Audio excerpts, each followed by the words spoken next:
नारी सृष्टि करता है, मानवीय जीवन चक्र का आधार है, फिर भी इसका जन्म लेना अभिशाप माना जाता है। साथ ही जन्म देने वाली नारी भी कलंकित की जाती है। आज की दास्ताने जुर्म में कहानी है एक ऐसी ही नारी निभा की, जिसे उसके ससुराल वालों ने इसलिए मार डाला कि उसने एक बेटी को जन्म दिया, साथ उस नवजात बच्ची की भी हत्या कर दी गई।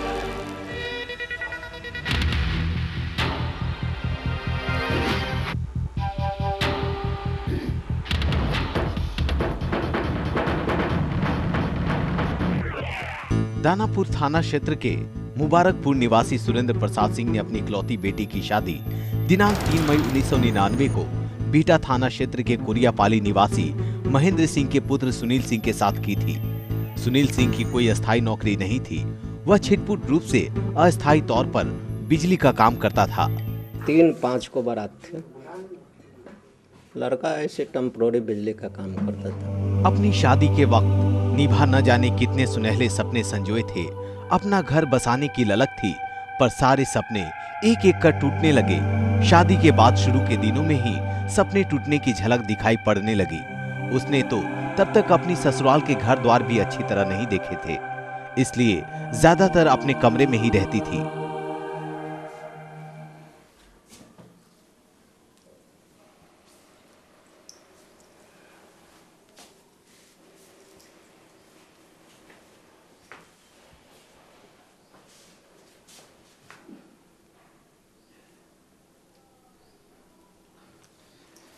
आजकल कोई काम धंधा नहीं है क्या?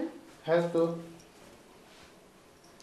मतलब था, लेकिन शादी के लफड़ा में सब छूट गया है अभी। बहू, बहू, सुबह नहीं हुआ काम महारानी का? क्या बात है, अभी तक पलंगे पर बैठी हो? ठीक है, खाली पाँव छुए से कुछ नहीं होगा। अरे कोनो महाराजा घर से आई हो, काम कौन करेगा? तोर अरे उसके तरफ टुकुर टुकुर कहाँ देख रही हो? चलो, इतना काम पड़ा हुआ है, लेकिन ये है कि अपना गप्पे में लगा है। इस तरह शुरू हुआ था निभा के सपनों का टूटना, घर के काम का बोझ और उस पर से घर वालों की प्रताड़ना।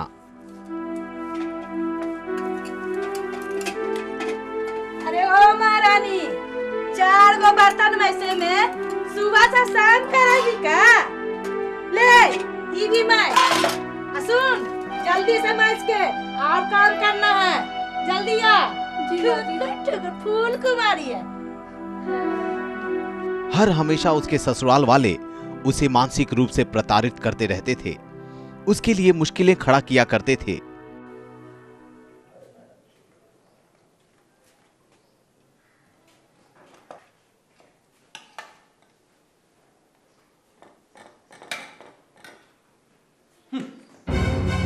ऐसा ही खाना बनता है भौजी। बहू, अगर तेज तेल मसाला बर्बाद करना था तो अपने फादर कर दी, ट्रक भर के भेज देता। छोटी छोटी बातों पर निभा को परेशान करने के बहाने ढूंढते थे उसके ससुराल वाले। एक दिन झोला में गेहूं लिए आंगन में जा रही थी उसे धोने कि उसकी सास टपक पड़ी।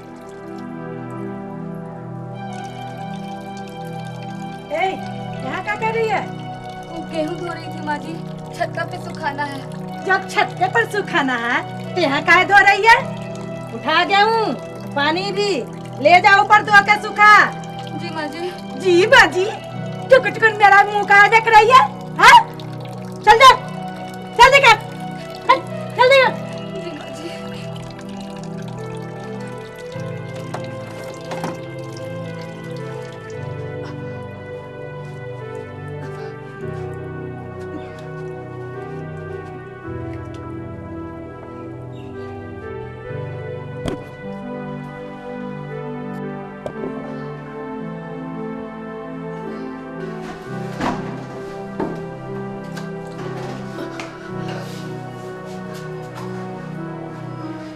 चार पांच मिलके कभी ये करो कभी वो करो।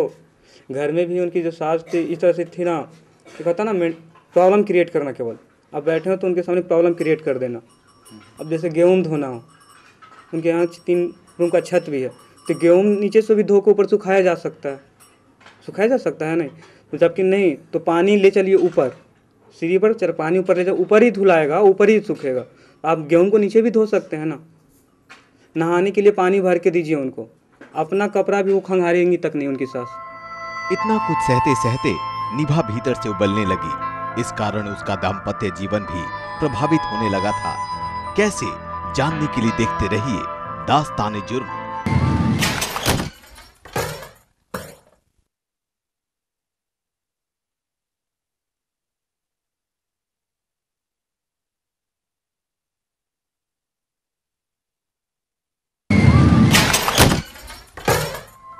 मानसिक तनाव के कारण वह कभी कभी फूट पड़ती थी। पति सुनील सिंह से कुछ कहती तो वह बातों को टालने की कोशिश करता या फिर अपने माँ बाप की तरह बोलने लगता।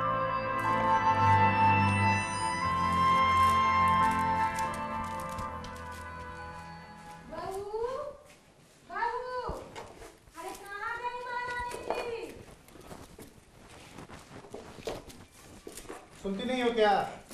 माँ बुला रही है। कितना सुनूं? अपना भी कुछ काम है या नहीं? फिर भी आप कुछ करते क्यों नहीं? दिन भर मुझे दाई के जैसा खटना पड़ता है। अरे तो क्या करूं, कोई बड़ा काम मिलता ही नहीं। जब परिवार बढ़ेगा तो क्या करेंगे आप? कैसे खिलाएंगे पिलाएंगे?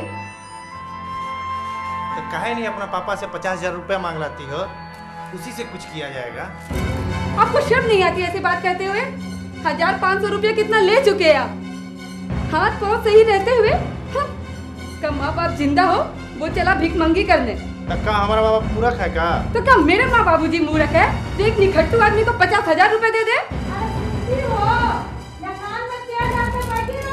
जी माँ जी आती है।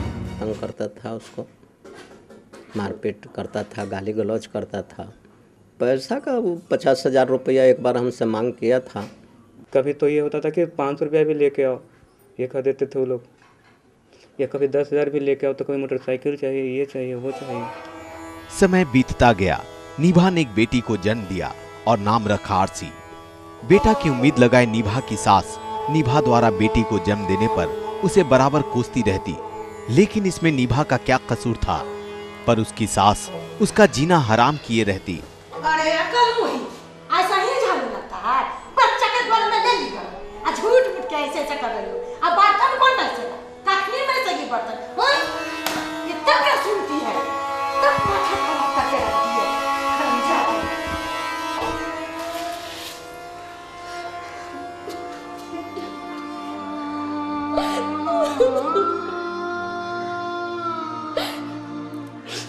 इस तरह संबंधों में कटुता बढ़ती गई। निभा अपने ऊपर हो रहे अत्याचारों का विरोध करने लगी। पति के भरोसे न रहकर वह स्वयं नौकरी करने का सोचने लगी। ससुराल वालों को एक और कारण मिल गया निभा को प्रताड़ित करने का। क्या जरूरत है आपको नौकरी करने की? क्या जरूरत है मुझे नौकरी करने की? अगर ये आप लोग जान जाते तब तो कोई बात ही नहीं है। अरे ये कल मुही बाहर जाके मटर गश्ती के बहाना ढूंढ रही है। बहू, आज तक हमारे घर में कौन नौकरी किया कि तुम नौकरी करोगी? इनको अपनी पढ़ाई का बहुत घमंड है। पढ़ाई किए हैं तो नौकरी क्यों नहीं करेंगे? अरे बहू, सब पढ़े लिखे जनाना नौकरी करबे करती है क्या? हम सबका ठेका लिए हैं क्या बाबूजी? निभा, चाहे कोई क्यों ना चिल्ला ले, हम तो नौकरी करके ही रहेंगे। बहू, हम भी देखते हैं कि तुम नौकरी कैसे करती हो। उस ठिकाने लगा दिया जाएगा। अरे बाप के पटना में जमीन है ना, हुआ जाके रहो ना तू लोग, हमार पीछा छोड़ो ना। क्यों? वो जमीन हमारी तो नहीं है। अब मेरे पापा की जमीन पे आप लोगों की हक पड़ी है। मेरे पापा ने दिया, आप लोगों को बहुत दिया। हाँ हाँ, ये महल ही ना बना दी ना, कंगाल के बेटी। इस प्रकार निभा को तरह तरह से परेशान करने लगे उसके ससुराल वाले। उस पर अंकुश बढ़ा दिया गया था। निभा भी उस जिंदगी से अब उब चुकी थी। एक एक पैसे के लिए मोहताज बना दी गई थी। खाने का भी दिक्कत होता था। घर में सामान है लेकिन वो सामान उसको नहीं मिलेगा। भागनी थी तो बिस्किट ही ले गया, मिठाई ही ले गया। तो मेरे सामने तक तो ठीक है, जाते मालूम ये होता था बाद में मेरे सामने खाई तो खाई, या नहीं तो फिर वो पैकेट कहीं गायब हो गया, उसको मिलने वाला नहीं है। दूध के पैसा भी जो है ना, दूध का पैसा हमारे पापा द्वारा जाता था, या हम लेकर जाते थे या मेरा छोटा भाई लेकर जाता था। हालांकि खाने की कमी नहीं थी, लेकिन हर वस्तु में ताला बंद था। घर में आलू सब ख़त्म हो गया तो 15-15 दिन आलू के सब्जी से नसीब नहीं था। इस तरह का रवैया था। घर में दाल बंद है तो बंद है, नहीं खुलेगा। अब जीवन जीने के लिए किसी की मोहताज नहीं बनना चाहती थी निभा, इसलिए उसने एक निर्णय लिया। क्या था वो निर्णय, जानने के लिए देखते रहिए दास्ताने जुर्म।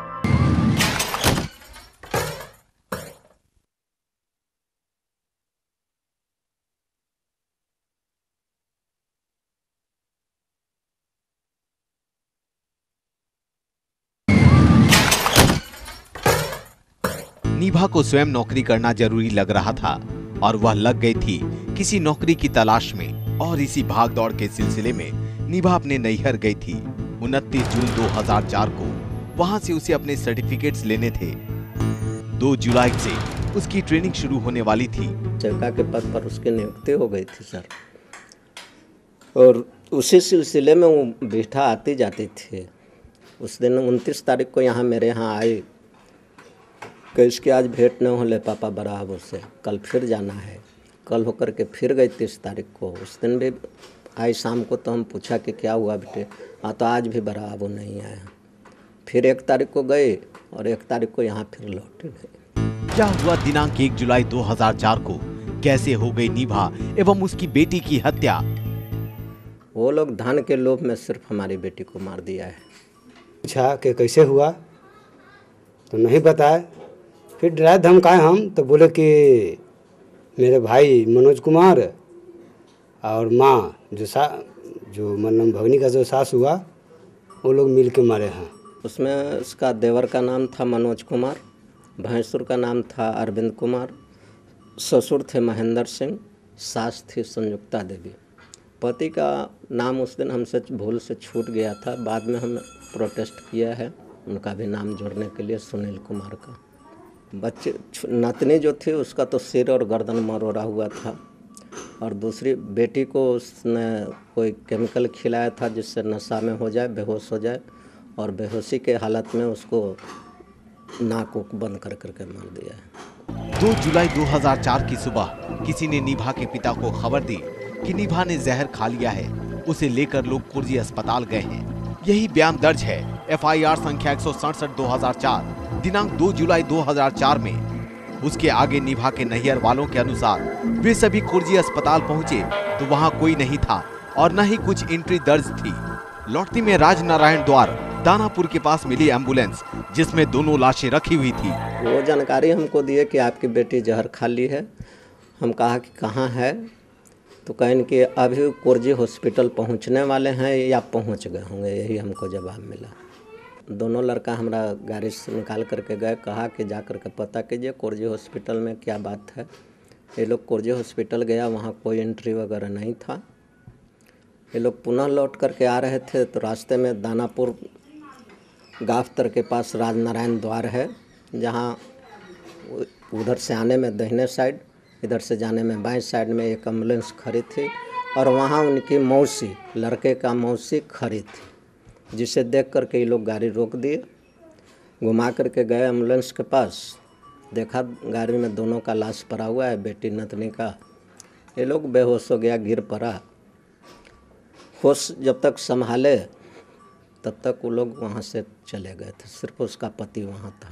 फिर हम लोग गाड़ी को हॉस्पिटल से फिर थाना को इन्फॉर्म किया, थाना आया, दानापुर थाना, और उसके बाद जो प्रक्रिया होती है पोस्टमार्टम वगैरह का, वो प्रक्रिया पूरा करके लाश हमको दे दिया। इस केस में पुलिस द्वारा की जा रही कार्रवाई से निभा के परिजन संतुष्ट नहीं है। उन्हें दूसरी ओर से धमकियां भी मिल रही है, इसलिए वे ज्यादा घबराए हुए हैं, बेबस हैं, कुछ कर नहीं पा रहे हैं। धमकियाँ मिल रही है कि जान मार देंगे, जैसे बेटी नतनी को मारे हैं उसी तरह तुम लोग का भी हालत करेंगे। कौन लोग धमकी दे रहे हैं? वो ससुराल वाले लोग। पुलिस को बताए हैं तो कई पुलिस कहता है कि वहाँ मत जाइए, आप उन लोग से आप होशियार रहिए। हम लोग को फ़ोन, चूँकि मेरे घर में फ़ोन है नहीं, ना मोबाइल है, इसलिए फ़ोन या पर तो धमकी नहीं, लेकिन रिन्यू उड़ा रहा है लोग कि जो हर्ष आपकी बेटी, बहन और भगनी के साथ हुआ है, उससे भी बुरा हर्ष आपके परिवार के साथ होगा, आप लोग के साथ होगा। पोस्टमार्टम रिपोर्ट अभी तक नहीं आई है, अभी बाकी है पुलिस का निर्णय तक पहुंचना।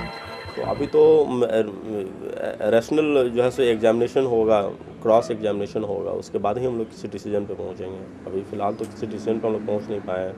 अभी करंट का जो है सो कि जो सुपरवाइजिंग अथॉरिटी होते हैं वो अभी सुपरविजन भी नहीं हो पाया है। पोस्टमार्टम रिपोर्ट अभी आया नहीं है। दानापुर में पोस्टमार्टम हुआ है, पोस्टमार्टम रिपोर्ट अभी मिला नहीं है। पोस्टमार्टम आने के बाद और दोनों पक्ष के उसमें अनुसंधान के बाद ही कुछ निर्णय लिया जा सकेगा। अभी गिरफ्तारी नहीं हुई है क्योंकि गांव पे जाने पे, घर पे जाने पे केवल उसका हस्बैंड मिलता है, घर भी बंद नहीं, घर खुला हुआ है। इस तरह एक कम उम्र की निर्दोष लड़की निभा अपनी बेटी के साथ दहेज की बलि वेदी पर कुर्बान कर दी गई। बेबस पिता कुछ भी नहीं कर पाए। माँ के आंसू अब भी नहीं थमी है। भाइयों के चेहरे की उदासी साफ बता रही है कि उन्हें अपनी इकलौती बहन को सदा के लिए खो देने का सदमा शायद ही कभी भुला पाएंगे। पता नहीं कब तक दहेज के लिए मार दी जाती रहेंगी लड़कियां। अगर आपके मोहल्ले या शहर में कोई ऐसी सच्ची अपराधी घटनाएं हैं तो आप हमें इस पते पर संपर्क करें। दास्तान-ए-जुर्म, ETV बिहार, 2nd फ्लोर शाही भवन, एग्जीबिशन रोड, पटना 1। आप हमें फोन या ईमेल से भी सूचित कर सकते हैं। हमारा फोन नंबर है 06122206762636 से लेकर 69 तक। हमारा ईमेल ID है etvbiharprg@cfi.com।